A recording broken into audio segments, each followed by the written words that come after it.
Bonsoir. Aujourd'hui, je voudrais revenir sur la séquence de BFM TV entre la journaliste Laurence Beneux et la journaliste de BFM TV, Paola Puerari. Et j'ai regardé l'intégralité de l'échange. Ce qui m'a frappé, ce n'est pas seulement ce qui a été dit, c'est ce que Laurence Beneux n'a pas pu dire. Effectivement, elle a commencé à évoquer la relation de Brigitte Macron en tant que professeure avec le petit garçon qui était Emmanuel Macron, de 15 ans. On a littéralement muselé Laurence Beneux. Le son a été coupé, stop et fin. À cet instant précis, j'ai eu le sentiment que Laurence Beneux commençait enfin à aborder des questions que beaucoup de Français se posent tout bas. Les questions qui dérangent, qui mettent mal à l'aise, que l'on évite souvent parce qu'elles bousculent les certitudes et les discours officiels. Et c'est précisément pour cela que cette séquence m'interpelle. Depuis des années, les Français ont le sentiment qu'il existe deux réalités. Les réalités que l'on vit et les réalités que les politiques et les médias nous présentent. Aujourd'hui, beaucoup de citoyens ont le sentiment qu'ils ne peuvent plus parler librement, que certains témoignages dérangent. Certaines questions deviennent suspectes dès lors qu'elles sortent du cadre, autorisées. Que certaines vérités ne peuvent être évoquées qu'à voix basse. Elles ne devraient jamais craindre les témoignages. Elles ne devraient jamais craindre la parole de ceux qui savent, ceux qui ont vu et ceux qui ont vécu. Alors je vais le dire clairement, à tous ceux qui se taisent, par peur des conséquences, tous ceux qui pensent que leur parole ne sera jamais entendue, tous ceux qui savent des choses mais n'osent pas les exprimer. Parlez et parlez à voix haute, ne vous gênez surtout pas. Parlez lorsque les enfants sont en danger, même si vous en avez le sentiment, parlez. Parlez lorsque vous êtes témoin d'un dysfonctionnement, lorsque votre conscience vous dit que le silence protège davantage les problèmes que les victimes, car le silence n'a jamais protégé les enfants, n'a jamais fait éclater la vérité. Le silence n'a jamais rendu la justice à qui que ce soit. Une société qui ne protège plus ses enfants n'est plus une société en difficulté. C'est une société en faillite morale. Une faillite morale est toujours le premier signe d'un pays qui se désagrège de l'intérieur. Alors aujourd'hui, je vais parler de quelques points. Je vais parler de Nicolas Sarkozy, qui est jugé pour son histoire avec Kadhafi. Mais par contre, il n'est pas jugé sur ses très fortes présomptions de trafic de drogue. Air cocaïne. 3 petits points. Macron. Madame Brigitte Macron, seriez-vous prête à reconnaître que vous avez commis un acte répréhensible, surtout étant professeur? Quand on est professeur, on a une déontologie à suivre, on a une morale à respecter. Vous avez eu une relation avec un petit garçon de 15 ans qui s'appelle Emmanuel Macron. Entre parenthèses, on a vu Brigitte Macron gifler Emmanuel Macron. Imaginez un homme, inversement. Un homme gifler une femme filmée qui fait le tour de la télévision du monde entier. Patrick Bruel, tiens. Si on avait vu Patrick Bruel gifler une femme au bord d'un avion, qu'auraient fait les médias, qu'auraient fait les politiques?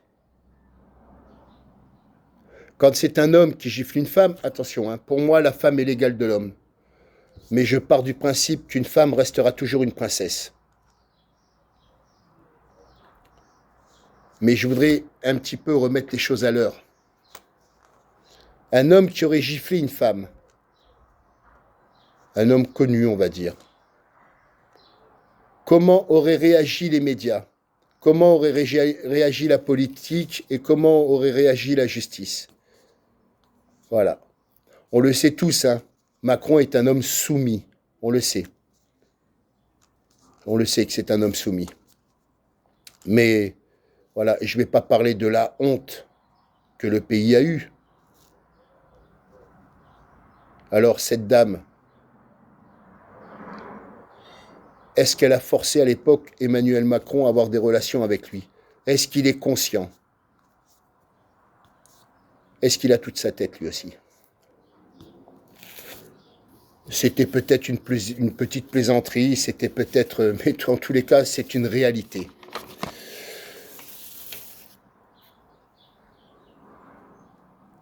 Maintenant, je voudrais venir sur des sujets sérieux. On parle que le pays manque de moyens. On est toujours en train de parler manque de moyens pour nos services de l'État. Premièrement, l'argent qui est envoyé à l'Ukraine, l'argent qui est envoyé dans les pays. Nous, je reviens là-dessus, en France, les personnes âgées qui ont travaillé toute leur vie n'ont pas d'argent.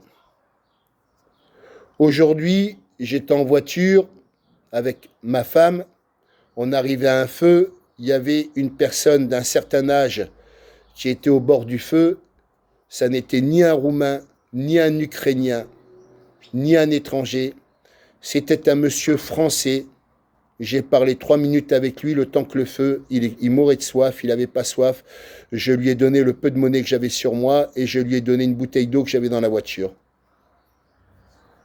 Un SDF français qui a travaillé toute sa vie mais qui a plus de quoi payer. Avec sa retraite, je crois qu'il touchait 600 ou 800 euros par mois de retraite. Pendant que nous, nos politiques, envoient tout l'argent à l'étranger. Je ne sais pas comment interpréter tout ça. Mais en tous les cas, c'est le cas. Notre pays manque de moyens. Tous ces anciens présidents, anciens ministres et tout ça continuent à toucher leur salaire quand ils ne sont plus en fonction. Et à côté de ça, ils continuent à travailler. Alors vous voulez voter bientôt?